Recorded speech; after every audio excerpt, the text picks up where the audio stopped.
Everyone, welcome to beat the street. तो आज हम बात करने वाले हैं मोरपन लैब्स के बारे में। मोरपन लैब्स का वीडियो हम लोग बना रहे हैं हमारे एक सब्सक्राइबर के लिए, जिन्होंने हमें कमेंट सेक्शन में बताया था कि आप मोरपन लैब्स का कीजिए फंडामेंटल एनालिसिस।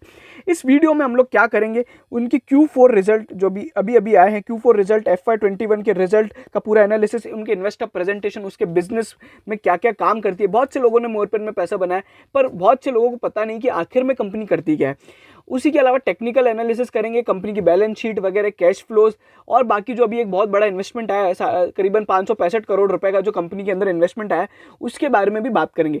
पूरा का पूरा कंप्लीट ज्ञान दे देंगे आपको। इसमें शेयर होल्डिंग पैटर्न भी डिस्कस करेंगे। लास्ट में बताएंगे हमारे यहाँ पे टारगेट प्राइस, बाय करे, सेल करे, होल्ड करे, लॉन्ग टर्म शॉर्ट टर्म के लिए टारगेट क्या हो सकते हैं, सारी चीजें हम लोग डिस्कस कर लेंगे।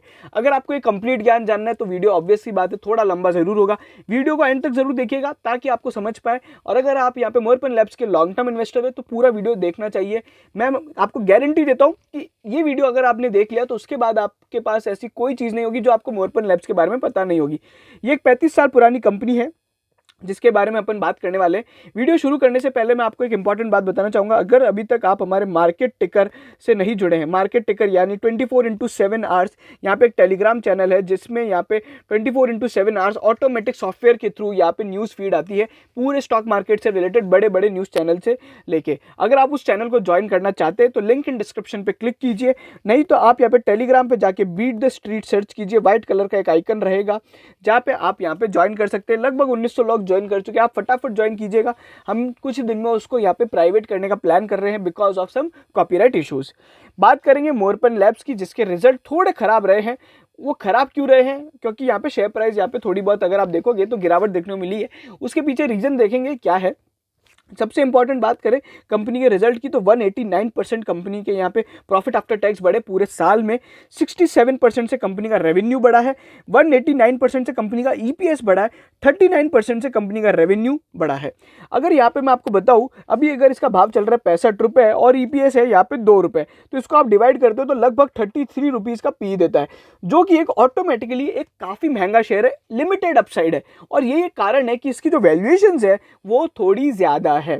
ठीक है, ओवरऑल ग्रोथ आउटलुक बहुत स्ट्रांग है इस कंपनी का। अगर आप देखोगे Q4 की परफॉर्मेंस तो 143% से प्रॉफिट बढ़ा है, 26 करोड़ का प्रॉफिट पोस्ट किया है। अगर आप देखिए 68% ईबिटा में राइज है, 40% रेवेन्यू 290 करोड़ का। तो ये सारी चीजें मतलब ओवरऑल रिजल्ट पॉजिटिव है, बट ये शेयर इतना भाग गया है कि इसकी यहाँ पे जो वैल्यूएशन है बहुत ज़्यादा है। अभी अगर मैं आपको बताऊं वैल्यूएशन एक्चुअल में कितनी है तो मैं आपको बदलूं तो आप बोलेंगे 38 रुपये है यहाँ पे वैल्यूएशन। अब कैसे है, मैं एक ट्रांजैक्शन समझाता हूँ, वो आप ध्यान से समझिएगा। कॉर्निथ ग्रुप जो है ये स्विट्जरलैंड की बहुत बड़ी कंपनी है जिसने 9.4% स्टेक खरीदा है यहाँ पे कंपनी के अंदर। साथ ही में इस ट्रांजैक्शन में अभी अगर मैं बताऊं $100 मिलियन का इन्वेस्टमेंट किया था, जिसमें से 32.5 तो आया मोरपेन के अंदर अगर आप देखोगे तो। उसी के अलावा बाकी जो बचा हुआ पैसा है करीबन 67.5 वो मोरपेन के प्रमोटर्स के पास आया, और प्रमोटर्स ने यहाँ पे क्या किया है, वापस पैसा मोरपेन में लगाया है। कुल मिला के जो दोनों प्रमोटर्स और यहाँ पे कॉर्निथ ग्रुप ने जो पैसा लगाया है वो कितने रुपए पे लगाया, 38 रुपए पे यहाँ पे शेयर्स खरीदे हैं। और ये जो ट्रांजैक्शन है अभी 28 अप्रैल 2021 का है। अभी अगर आप देखो टोटल जो कंपनी में पैसा आया 565 करोड़ रुपए का पैसा आया है। और यहाँ पे ये एक बहुत बड़ी प्रॉब्लम है, प्रमोटर को अगर जब शेयर इशू किए जा रहे हैं तो अगर आधे भाव पे, मतलब जब ये ट्रांजैक्शन हो रहा था तो यहाँ पे बाजार में भाव 56 रुपए चल रहा था और इसको 38 रुपए में प्रमोटर्स और बहुत बड़े इन्वेस्टर ने खरीदा है। मैं मानता हूँ ये इन्वेस्टमेंट बहुत पॉजिटिव है कंपनी के लिए, बट इतने कम में अगर खरीदने की यहाँ पे बात है तो थोड़ी बहुत यहाँ पे सोचने वाली बात है, और ये बाजार को बात अच्छी नहीं लगी। अगर मैं आपको बताऊं, अगर आपको विश्वास नहीं है तो ये आप देख लीजिए कंपनी का डिस्क्लोजर, जहाँ पे 38 रुपए पे यहाँ पे शेयर अलॉट किए गए हैं। अगर आप देखेंगे प्रमोटर का स्टेक 44% हो गया, 35% से बढ़ के 565 करोड़ जो आ रहा है पैसा, वो यहाँ पे कहाँ यूज होगा मैं आपको बता देता हूँ। एक R&D फैसिलिटी यहाँ पे तैयार की जाएगी, फिर एक प्लान डाला जाएगा API के लिए। उसके अलावा अगर हम बात करें फिनिश डोजेज के लिए यहाँ पे कुछ एक्सपेंशन किया जाएगा। डायग्नोस्टिक प्रोडक्ट्स के लिए भी इसको यूज़ किया जाएगा, जिसमें ऑक्सीमीटर वगैरह जो होम केयर प्रोडक्ट्स वगैरह होते हैं, डायग्नोस्टिक के प्रोडक्ट। फिर यहाँ पे स्किन केयर वाले जो प्रोडक्ट्स होते हैं, कॉस्मेटिक प्रोडक्ट्स के लिए यहाँ पे काम किया जाएगा। उसी के अलावा यहाँ पे जो products and brands under the doctor Morepen, जो कि एक यहाँ पे एग्जिस्टिंग हाउस होल्ड ब्रांड है, जिसके अंदर यहाँ पे बेसिकली यहाँ पे मेडिकल रिलेटेड जो कॉस्मेटिक्स होती है उनको यहाँ पे दिया जाएगा। तो ये था पूरा ट्रांजैक्शन। ये ट्रांजैक्शन पे अगर आप देखोगे तो जो भी मैनेजमेंट है, यानी कॉर्निथ ग्रुप की बात करें या मोरपेन की बात करें, वो लोग काफ़ी पॉजिटिव है कंपनी पे। बट यहाँ पे 38 रुपये पे खरीदने का जो क्वेश्चन है वो यहाँ पे एक बहुत बड़ी सवाल पैदा करता है कंपनी के वैल्यूएशंस पे। अगर उनको वो इतने ही बुलिश थे तो उन्हें 56 रुपये 50 रुपये पे खरीदना चाहिए था, जब बाजार में थोड़ा डिस्काउंट मानते हैं। बट 56 के भाव की चीज़ को अगर आप 38 में खरीदते हो तो यहाँ पे सोचने वाली बात है। वहीं पे ये जो पैसा है अभी तक 25% मिला है और बाकी 75% पैसा यहाँ पे 18 महीने बाद दे दिया जाएगा। तो ये सारी चीज़ें हैं पूरे यहाँ पे इसके डिटेल्स हैं जो ट्रांजैक्शन हुआ है। रेवेन्यू ग्रोथ अगर आप देखोगे तो यहाँ पे 40% की रेवेन्यू ग्रोथ है, वाई ऑन वाई बेसिस पे 25% CAGR ग्रोथ है। मतलब CAGR मतलब कंपाउंडेड एनुअल ग्रोथ होता है। अगर आप देखोगे एवरेज जो ग्रोथ रेट होती है पिछले 4 साल की, अगर एवरेज ग्रोथ रेट देखोगे तो 25% है। ठीक है, तो ये सारी चीज़ें कंपनी यहाँ पे जो एक्सपोर्ट रेवेन्यू बेस्ड कंपनी है, यहाँ पे अगर आप देखोगे तो 119 करोड़ यहाँ पे कंपनी एक्सपोर्ट करती है अपने टोटल, लगभग यहाँ पे 290 करोड़ का इनका जो वो है वो टोटल बिजनेस है यहाँ पे। तो 290 करोड़ का यहाँ पे Q4 के अंदर अगर हम बात करते हैं केवल Q4 की, तो यहाँ पे 48% से इनका एक्सपोर्ट रेवेन्यू बढ़ा है जो 119 करोड़ है, और 171 करोड़ से इनका यहाँ पे डोमेस्टिक रेवेन्यू बढ़ा है जो कि 34% का राइज है। उसी के अलावा अगर आप देखोगे तो एक्सपोर्ट रेवेन्यू का कितना शेयर है, तो यहाँ पे 40% एक्सपोर्ट्स यहाँ पे कंपनी ने किए हैं। तो ये सारी चीज़ें हैं। उसी के अलावा यहाँ पे 26% यहाँ पे अगर आप देखेंगे तो यहाँ पे एक्सपोर्ट में जो ग्रोथ देखने को मिली है वो 26% की मिली है। मोरपेन के 4 बिजनेस हैं जिनके बारे में मैं बता देता हूँ। API business, active pharma ingredient. अभी एक्टिव फार्मा इंग्रेडिएंट क्या होता है बेसिकली, अगर आप, मैं एक सिंपल समझा देता हूँ। अगर आप यहाँ पे पेन किलर खाते हैं, पेन किलर में एक ऐसा जो इंग्रेडिएंट होता है जो आपके यहाँ पे दर्द को कम करता है, एक इंग्रेडिएंट होता है, तो वो उसको यहाँ पे API कहा जाता है। बेसिकली इंटेंडेड जो आपके इफेक्ट्स देने होते हैं, सर दर्द है तो सर दर्द कम करने के लिए, खांसी है तो खांसी कम करने के लिए, तो जो एक्चुअल में दवाई होती है वो API कहलाता है। इसके साथ में थोड़ी बहुत यहाँ पे वो भी दिए जाते हैं। एक्टिव फार्मा के अलावा यहाँ पे नॉन एक्टिव फार्मा इंग्रेडिएंट्स होते हैं तो वो दिए जाते हैं। बेसिकली वो सब इसलिए दिए जाते हैं ताकि आपकी बॉडी बैलेंस रहे। तो ये API बिजनेस है, ये पूरी दवाई नहीं होती, एक दवाई का पार्ट होता है। फॉर्मुलेशन के अंदर क्या होता है, बेसिकली 2-3 केमिकल्स को मिला के यहाँ पे एक दवाई बनाई जाती है, फॉर्मुलेशन बिजनेस वो होता है। OTC बिजनेस क्या है, OTC over the counter products वाला बिजनेस है बेसिकली, जिसके अंदर यहाँ पे FMCG प्रोडक्ट्स कंपनी बेचती है। मेडिकल डिवाइसेस क्या क्या है, ग्लूकोज मीटर वगैरह है, ऑक्सीमीटर वगैरह है, और ये सारे काम करती है। बेसिकली डायग्नोस्टिक्स, API, फॉर्मुलेशंस और यहाँ पे रिटेल सेलिंग का काम करती है ये कंपनी। अगर आप देखोगे API के अंदर 44% की ग्रोथ, डायग्नोस्टिक्स के अंदर 71% की ग्रोथ। आप सभी को पता है कोरोना के कारण डायग्नोस्टिक बिजनेस में बहुत ज़्यादा ग्रोथ देखने को मिली। 5% यहाँ पे नेगेटिव ग्रोथ है इनकी फॉर्मुलेशन बिजनेस की। डॉक्टर मोरपेन जो यहाँ पे इनका एक रिटेल काउंटर है, उसके अंदर 32% की ग्रोथ है। तो ये सारी चीज़ें। सेगमेंट वाइज परफॉर्मेंस अगर आप देखोगे, सबसे बड़ा काम इनका API बिजनेस का है। 62% यहाँ पे API से आता है, 26% डायग्नोस्टिक डिवाइसेस यानी ग्लूकोज मीटर वगैरह, और फॉर्मुलेशन से 12% का यहाँ पे बिजनेस आता है। तो ये सारी चीज़ें है। वहीं पे अगर हम बात करते हैं ओवरऑल यहाँ पे परफॉर्मेंस की, तो आप देखोगे तो यहाँ पे API के अंदर मैंने जैसे कि आपको बताया था कि ये जो सेगमेंट वाइज ब्रेकअप है ये आप यहाँ पे देख सकते हैं, और यहाँ पे कैसी कैसी सारी चीज़ें हैं। अगर हम बात करें API बिजनेस की, अब यहाँ पे ओवरऑल बिजनेस की, तो API का रेवेन्यू 51% से बढ़ा है।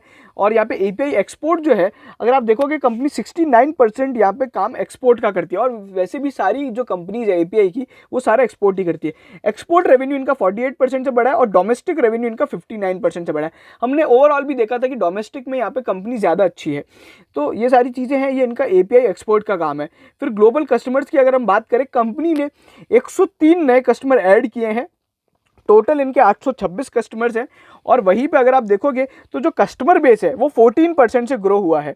यहाँ पे सबसे ज़्यादा जो कस्टमर है इंडिया के अलावा यहाँ पे एशिया में 40% है, फिर इंडिया में 27%, 1.5% यूएस में, और सबसे ज़्यादा जो API का काम होता है ना वो यूरोप में होता है। ओवरऑल मैं इंडस्ट्री स्टैंडर्ड बता रहा हूँ। 11% यहाँ पे आता है, 7.9 यहाँ पे अमेरिका, साउथ अफ्रीका और साउथ अमेरिका की तरफ से आता है।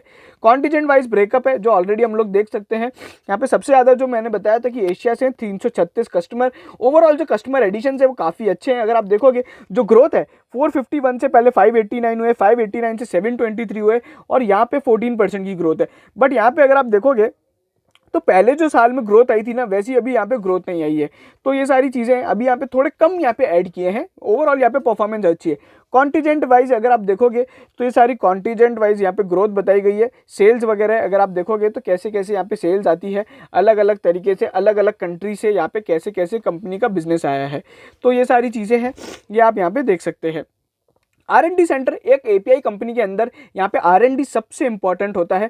R&D की यहाँ पे कोर कॉम्पिटेंस क्या है? New polymorphs development, impurity profiling, cost effective, non infringing process and patents. तो ये सारी चीज़ें बेसिकली ये कुल मिला के एक क्वालिटेटिव फैक्टर्स है।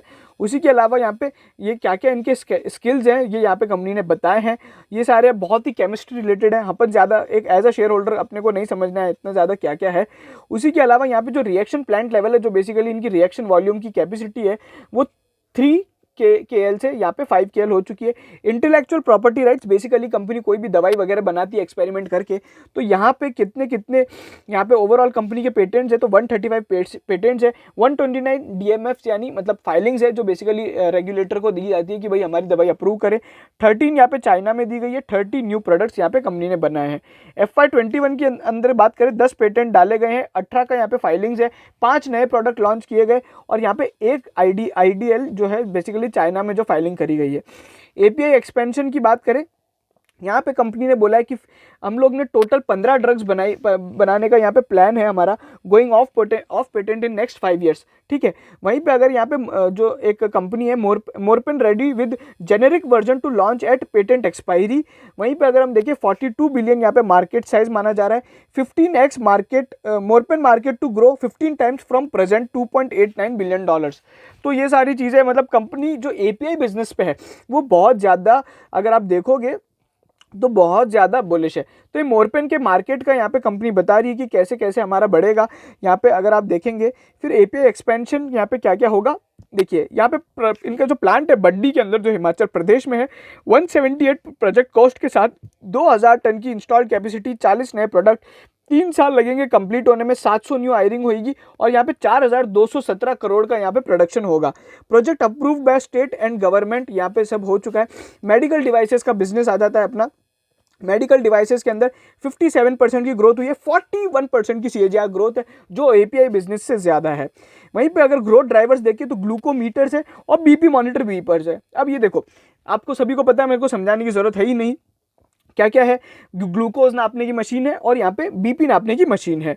वहीं पे अगर आप देखोगे टोटल अब कंपनी ने कितने बेचे, 600 मिलियन यहाँ पे स्ट्रिप्स यहाँ पे सोल्ड कर दिए हैं। बेसिकली अभी अगर ग्लूकोज को यहाँ पे नापने के लिए वो है ना स्ट्रिप्स होते हैं बेसिकली, तो वो है। और मीटर जो सोल्ड किए हैं यहाँ पे 5 मिलियन किए हैं। वहीं पे यहाँ पे डिवाइसेस के एक्सपेंशन के लिए क्या प्लान है कंपनी का, यहाँ पे कंपनी अपनी R&D टीम के साथ तैयार करेगी और हाईटेक प्रोडक्ट्स बनाएगी, backward integration, quick rapid test, data mining वगैरह करेगी, डेटा और यहाँ पे कोर टेक्नोलॉजीज को यूज़ करके ये करेगी। अगर आप देखें तो कंपनी अब क्या क्या करने वाली है, ऑक्सीमीटर्स जिसकी डिमांड बहुत ज़्यादा है। The new products are proudly developed by the in house R&D team are, यहाँ पे ऑक्सीजन कंसेंट्रेटर्स जिसकी डिमांड बहुत ज़्यादा है। ये 2 प्रोडक्ट बहुत ज़्यादा चलने वाले हैं। पेशेंट मॉनिटर्स, बेसिकली पेशेंट की यहाँ पे मॉनिटरिंग सिस्टम होता है। पेन यहाँ पे मैनेजमेंट डिवाइसेस, मतलब कहाँ का दर्द हो रहा है, ये बहुत ज़्यादा बड़ी हॉस्पिटल्स में काम आता है। घर पे जो काम आ सकता है ऑक्सीमीटर आएगा। फिर अभी जो ऑक्सीजन कंसेंट्रेटर जो यहाँ पे बाहर से हवा लेके यहाँ पे जो आपका काम करता है ऑक्सीजन बनाने का, फर्टिलिटी एंड प्रेगनेंसी इवोल्यूशन और रैपिड टेस्ट यहाँ पे फॉर इन्फेक्शन डिजीज। तो ये सारे प्रोडक्ट्स कंपनी बनाएगी और जिनकी अगर आप देखोगे तो ये और इसकी सबसे ज़्यादा डिमांड है अभी करंट में। और अगर जितना जल्दी इन प्रोडक्ट्स को कंपनी लॉन्च करती है ये और ज़्यादा चलेंगे। बट अभी कंपनी के कॉमर्शियलाइजेशन इसका चालू नहीं हुआ है। 3 साल का विजन क्या क्या है यहाँ पे अगर आप देखोगे तो यहाँ पे मॉलिक्यूलर कनेक्टेड डिवाइस डेटा जेवी पार्टनर्स करेगी टेक्नोलॉजी के साथ। उसी के अलावा ये अलग अलग तरह के एक्विजिशंस करेगी सिमिलर प्रोडक्ट्स का और एंजाइम्स वगैरह के लिए काम करेगी। वहीं पे डिवाइस एक्सपेंशन के लिए यहाँ पे कंपनी ने 150 करोड़ का प्रोजेक्ट डाला है। रोबोटिक कंट्रोल्स आएंगे, 10 नए प्रोडक्ट आएंगे, 2 साल लगेंगे कंप्लीट होने में, 2000 करोड़ का प्रोडक्शन किया जाएगा। उसी के अलावा ये कहाँ पे बनाया जाएगा, basically land owned by promoters, मतलब प्रमोटर्स यहाँ पे किराए को यहाँ पे कंपनी यहाँ पे प्रमोटर्स को किराए भरेगी। और ये जो प्लांट है बड्डी के प्लांट के बाजू में है। फॉर्मुलेशन बिजनेस बेसिकली क्या होता है, ब्रांडेड और जेनेरिक यहाँ पे फॉर्मुलेशंस होते हैं। जेनेरिक का मतलब होता है कि भाई जो नॉन ब्रांडेड होते हैं और ब्रांडेड मतलब अपने जो बड़ी बड़ी ब्रांड्स होती हैं। इसके अंदर यहाँ पे जो ग्रोथ देखने को मिली है वो यहाँ पे 13% यहाँ पे ग्रोथ यहाँ पे खराब रही है। वहीं पे अगर आप देखोगे नेट रेवेन्यू की फॉर्म में अगर आप देखोगे तो यहाँ पे 5% का यहाँ पे परफॉर्मेंस रहा है। तो बेसिकली ये क्वार्टर की परफॉर्मेंस है और यहाँ पे ये ईयरली परफॉर्मेंस है। फॉर्मुलेशंस बिजनेस के लिए एक्सपेंशन का क्या प्लान है, तो यहाँ पे कंपनी अलग अलग तरह के फॉर्मुलेशंस करेगी और यहाँ पे बात करते हैं यहाँ पे ANDAs for USA market. Basically जो यहाँ पे अप्रूवल्स के लिए बात करें, डायबिटीज़, कार्डियक और यहाँ पे इन सब चीज़ों में काम करेगी। 13 ANDAs मतलब 13 तरह के यहाँ पे प्रोडक्ट्स पे काम कर रही है। 41 डिफरेंट स्ट्रेंथ है। इनका जो मार्केट साइज़ रहेगा वो $0.76 बिलियन का है। फिर अगर आप देखोगे तो यहाँ पे $23 बिलियन का यहाँ पे जो कार्डियक का मार्केट है, जो कि 5 प्रोडक्ट बनाए जाएंगे। डायबिटीज़ में $6 बिलियन का मार्केट है। US मार्केट में अगर आप देखोगे तो यहाँ पे अगर आप देखोगे 6 प्रोडक्ट यहाँ पे कंप्लीट हो चुके हैं, डेवलपमेंट कंप्लीटेड। उसी के अलावा यहाँ पे अगर देखोगे 2 प्रोडक्ट यहाँ पे अभी लैब के उसमें चल रहे हैं। बेंच स्केल डेवलपमेंट चल रहा है 5 प्रोडक्ट पे। तो ये सारी चीज़ें हैं और वहीं पे अगर आप देखोगे तो ये सारी और दूसरे यहाँ पे कंपनी के प्लान्स है। तो ओवरऑल ये कंपनी का एक्सपेंशन है। अब यहाँ पे जो इसके लिए जो फॉर्मुलेशन के लिए यहाँ पे प्रोजेक्ट डाला जाएगा वो 100 करोड़ का आएगा। 2 साल लगेंगे, 25 नए प्रोडक्ट आएंगे, 2000 करोड़ का रेवेन्यू होगा। ऑटोमेटिक फाइलिंग और पैकिंग लाइंस बनाई जाएगी। ये भी यहाँ पे बड्डी के जो प्लांट के अंदर है वो यहाँ पे बनाया जाएगा। Doctor Morepen OTC health nutrition है। इसके क्या काम है, basically over the counter drugs बेचने का काम है। 26% का रेवेन्यू Q-on-Q बेसिस में ग्रोथ देखने को मिली। 32% यहाँ पे पूरे फिनेंशियल बेसिस पे अगर आप देखोगे तो फिनेंशियल ग्रोथ जो आपको देखने को मिली है वो यहाँ पे पूरे FI में 32% की मिली है। 20% CAGR ग्रोथ है। ये सारे तरह के कंपनी प्रोडक्ट बनाती है OTC बिजनेस के अंदर। ऑनलाइन सेल्स अभी भी 3% है, जिसकी डिमांड आने वाली बढ़ने वाली है। कंपनी के जो नए लॉन्चेस है, इम्यूनिटी, डिसइंफेक्टेंट, सैनिटाइजर्स वगैरह का काम करेगी। फिर वहीं पे पर्सनल ग्रूमिंग में अगर आप देखोगे तो ये सारी चीज़ें हैं। और स्पेशलिटी स्किन केयर, बेसिकली अलग अलग तरह के यहाँ पे जो स्किन प्रोडक्ट्स होते हैं वो बनाएगी। और यहाँ पे इसके लिए जो एक्सपेंशन प्लान किया गया है वो यहाँ पे health, nutraceuticals, energy, packaging, high end Ayurvedic products बनाएगी। OTC ट्रेड के अंदर 100 प्रोडक्ट्स डाले जाएंगे। 500 प्रोडक्ट्स नेक्स्ट 3 साल में आ जाएंगे, जिसमें से अगर आप देखोगे तो 200 यहाँ पे करीबन ग्रूमिंग के लिए हैं और ये सारी चीज़ें हैं। वहीं पे यहाँ पे ओवरऑल 1000 प्रोडक्ट्स यहाँ पे अगर आप देखो ऑनलाइन में 1000 प्रोडक्ट्स डाले जाएंगे। OTC ट्रेड के अंदर 500 प्रोडक्ट और यहाँ पे ग्रूमिंग के अंदर अभी अगर आप देखोगे तो 500 प्रोडक्ट लॉन्च किए जाएंगे। इसके लिए जो 100 करोड़ का इन्वेस्टमेंट है 2 साल लगेंगे। ब्रांड बिल्डिंग सर्विसेज, यहाँ पे ब्रांड का मतलब है कंपनी एडवर्टाइजमेंट पे खर्चा करेगी एक्सपेंशन वगैरह करने के लिए। सेल्स वैल्यू 1000 करोड़ हो सकती है। फिनेंशियल हाईलाइट्स की यहाँ पे बात करेंगे। यहाँ पे जितनी भी सारी चीज़ें दी गई है ना, तो मैं आपको बता दूँ कि सारा Y-on-Y बेसिस का यहाँ पे कंपेरिजन है, जो कि हम लोग को थोड़ा यहाँ पे अभी इसको यहाँ पे Q-on-Q देखना पड़ेगा कि Q-on-Q परफॉर्मेंस कंपनी की कैसी रही है।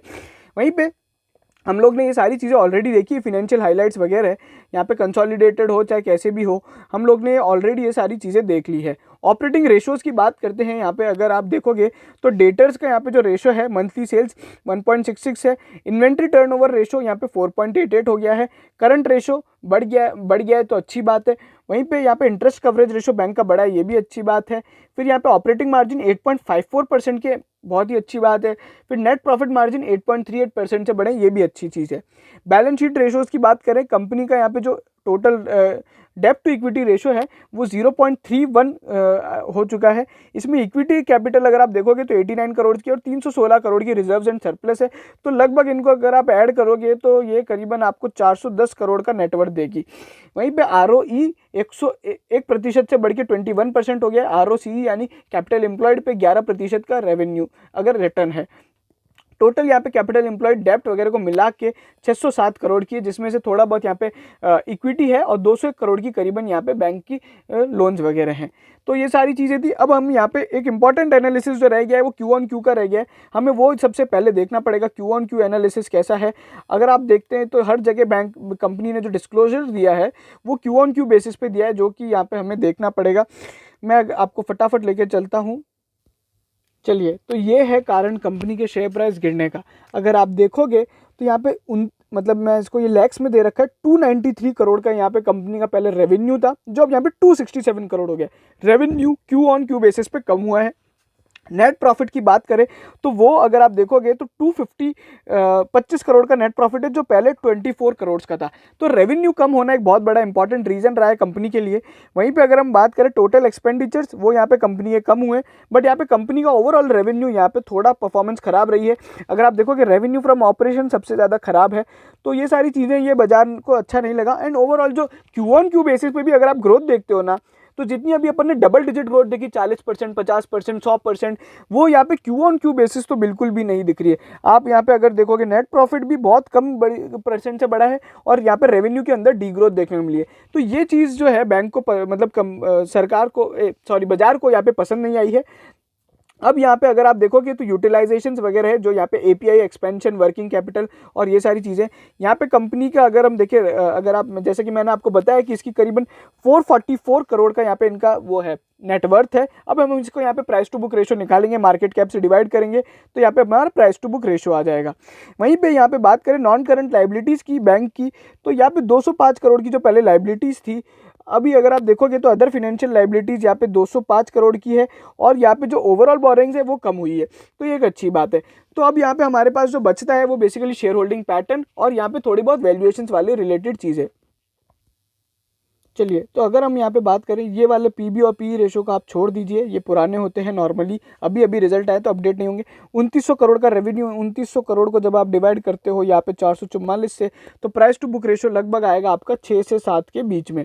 तो ये सारी चीज़ें हैं। ओवरऑल यहाँ पे जो वैल्यूएशंस है पी रेशो के मामले में हाई है, और जो गिरने की वजह है वो यहाँ पे क्यू ऑन क्यू परफॉर्मेंस है, जो मैनेजमेंट ने नहीं बताई है। ठीक है, तो ये सारी चीज़ें हैं, मतलब क्यू ऑन क्यू बेसिस पे परफॉर्मेंस बहुत खराब रही है, और वाई ऑन वाई बेसिस पे परफॉर्मेंस काफ़ी अच्छी रही है, और बाजार को वही पसंद नहीं आया। और दूसरी जो एक फैक्टर था क्यू ऑन क्यू के अलावा, यहाँ पे 38 रुपये पे जो शेयर बेचने का यहाँ पे रीज़न था, वो बैंक को पसंद, लोगों को पसंद नहीं आया। वहीं पे यहाँ पे एक और चीज़ ये कि ऑलरेडी ये शेयर इतना भाग गया है कि इसकी यहाँ पे क्यू ऑन क्यू एक्सपेक्टेशंस बहुत हाई थी, बट वैसा नहीं हुआ। तो यहाँ पे थोड़ी बहुत प्रॉफिट बुकिंग देखने को मिली है, बट यहाँ पे ओवरऑल जो ये कंपनी है ये बहुत ज़्यादा यहाँ पे वो है, ग्रोथ इसके जो हैं फैक्टर्स हैं वो काफ़ी ज़्यादा हैं, और यहाँ पे प्रमोटर्स का स्टेक बढ़ गया है, एक बहुत बड़ा इन्वेस्टर आ गया है। शेयर होल्डिंग पैटर्न की भी बात करें तो यहाँ पे मैं आपको शेयर होल्डिंग पैटर्न दिखा देता हूँ, बट यहाँ पे मेरे को एक चीज़ जो है कि दो चीज़ों के कारण यहाँ पे प्रॉब्लम है। तो अभी यहाँ पे मोरपन लैब्स थोड़े टाइम के लिए आपको हो सकता है नियर टर्म यहाँ पे डाउनटाउन देखने को मिलेगा, बट यहाँ पे ओवरऑल जो ग्रोथ आउटलुक है कंपनी का, जैसे कि हम लोग ने एक्सपेंशन वगैरह की बात करी, इतनी सारे प्रोडक्ट लॉन्चेस वगैरह चल रहे हैं, तो वो बहुत ज़्यादा स्ट्रॉन्ग है। आने वाले टाइम में आपको एक अच्छा खासा यहाँ पे पैसा बनता दिख सकता है। 80 रुपये के एक हमारे पहले साल के टारगेट रहेंगे, 100 रुपये हमारा 2 साल का टारगेट रहेगा। शॉर्ट टर्म के लिए अगर किसी को यहाँ पे शेयर खरीदना है तो 58 से 55 रुपये के आप वेट करें लेवल्स का। अगर किसी ने शॉर्ट टर्म के लिए रिजल्ट के चलते यहाँ पे शेयर खरीद रखा था, तो अभी 65 रुपये में आप बेच के निकल सकते हैं। ये मेरी राय थी। कुल मिला के ट्रेडिंग पैटर्न ओवरऑल मैं बहुत बुलिश हूँ, क्योंकि कंपनी ने अच्छा परफॉर्म किया है पूरे एक साल के अंदर, और कंपनी की यहाँ पे ग्रोथ पर्सपेक्टिव हाई है क्यू ऑन क्यू परफॉर्मेंस के कारण, और 38 रुपये में प्रमोटर को शेयर देने के कारण यहाँ पे ये शेयर में एक गिरावट देखने को मिली है। वहीं पे प्रमोटर्स का स्टेक, जैसे कि मैंने बताया, वो यहाँ पे स्टेक बढ़ गया है। अगर आप देखोगे तो अभी ये मार्च 21 का स्टेक है, तो अभी हम लोग ने जो डिस्कस किया था वो अभी अप्रैल का स्टेक था, तो 44% अभी कंपनी का स्टेक है। और अगर आप एफआईआई में भी देखोगे तो वो वाला स्टेक यहाँ पे जो कॉर्निथ का है वो यहाँ पे अपडेट नहीं होगा। बाकी अगर आप देखेंगे तो ये हमारे लिए कुछ मैटर नहीं करता। कॉर्निथ अभी 9.54% का यहाँ पे स्टेक होल्डर बन गया है। डीआईआई के अंदर कोई बड़ा डीआईआई है नहीं, अभी एलआईसी था जिसने अभी अपना स्टेक बेच दिया है दिसंबर क्वार्टर के बाद। पब्लिक शेयर होल्डर्स के अंदर यहाँ पे कौन है, तो दामोदर प्रसाद अग्रवाल है, जो कि एक वेल नोन इन्वेस्टर है। वहीं पे यहाँ पे जो अगर आप देखोगे तो बाकी और कोई बड़ा शेयर होल्डर है नहीं। पिनफोल्ड ओवरसीज लिमिटेड है और फेरी होल्डिंग्स है, जिनके कोई बड़े नाम नहीं है। ओवरऑल ये परफॉर्मेंस अगर आप देखना चाहते हैं पिछले यहाँ पे एक साल में कंपनी ने कैसे कमाया है, कैसे काम किया है, तो जो कंपनी 208 करोड़ रुपए पहले कमाती थी किसी साल में, आज वो 1100 करोड़ कमा रही है। तो इतना बड़ा यहाँ पे जंप देखने को मिला है मार्च 20 से। अगर आप मार्च 21 देखते हो तो ये सारी परफॉर्मेंस थी। ओवरऑल मोरपेन लैब्स बहुत अच्छा शेयर हो सकता है। बाय ऑन डिप्स की स्ट्रेटेजी रहेगी, लेवल्स मैंने बता दिए हैं। शॉर्ट टर्म के लिए आप एक बार निकल जाइए। ओवरऑल लॉन्ग टर्म से मीडियम टर्म, मतलब 6 महीने में आपको अच्छा यहाँ पे दिखेगा। अगले जो आने वाले क्वार्टर्स हैं इनमें अच्छी परफॉर्म करेगी। कोविड-19 से इनको कोई प्रॉब्लम नहीं होगी, क्योंकि ये chemical based company, sorry diagnostic और मेडिकल फार्मा रिलेटेड कंपनी है, और इनके जो मेडिकल डिवाइसेज हैं उनकी डिमांड बढ़ेगी। ओटीसी प्लेटफॉर्म जो ग्रोइंग है उसे हमें आगे देखना रहेगा, वो कैसे परफॉर्म करता है। उसमें कंपनी को भी सबसे ज़्यादा खर्चा करना पड़ेगा ब्रांडिंग और एडवर्टाइजमेंट के लिए। ये था पूरा मोरपन लैब्स का पूरा एनालिसिस, जिसमें हमने बिजनेस फंडामेंटल और टेक्निकल्स लेवल की अगर मैं बात करूँ तो यहाँ पे टेक्निकल लेवल्स भी बता देता हूँ। एक जो सपोर्ट है हमारे लिए वो यहाँ पे 55 रुपये का यहाँ पे सपोर्ट लेवल है। वहीं पे अगर आप रेजिस्टेंस की बात करते हो तो रेजिस्टेंस अगला जो है वो 70 रुपये का है। तो ये सारे सपोर्ट लेवल्स है। मैंने टेक्निकल्स में मैं ज़्यादा बोलूँगा नहीं, क्योंकि मेरे को नहीं लगता यहाँ पे अभी टेक्निकल्स काम करेंगे। फंडामेंटली अगर स्ट्रांग है तो अपने को लॉन्ग टर्म के लिए खरीदना चाहिए। सारा एनालिसिस कर लिया है, सारी चीज़ें जान ली है। अगर इस तरह के डिटेल्ड वीडियो देखना चाहते हैं और आपको कोई भी वीडियो पसंद ऐसा लगता है, कोई भी शेयर आपको ऐसा लगता है जो आप हमसे एनालिसिस करवाना चाहते हैं, तो आप कमेंट सेक्शन में ज़रूर बताइए। ये मोरपेन लैब्स का वीडियो भी हम लोग ने हमारे एक सब्सक्राइबर के लिए बनाया था, और ये सारी चीज़ें हैं। शेयर कीजिए ये वीडियो मोरपेन लैब्स के सभी शेयर होल्डर्स के साथ, ताकि वो जान सके कंपनी के बारे में। वीडियो पसंद आए तो लाइक कीजिए, सब्सक्राइब जरूर कीजिएगा चैनल को। वीडियो देखने के लिए आपका बहुत बहुत धन्यवाद।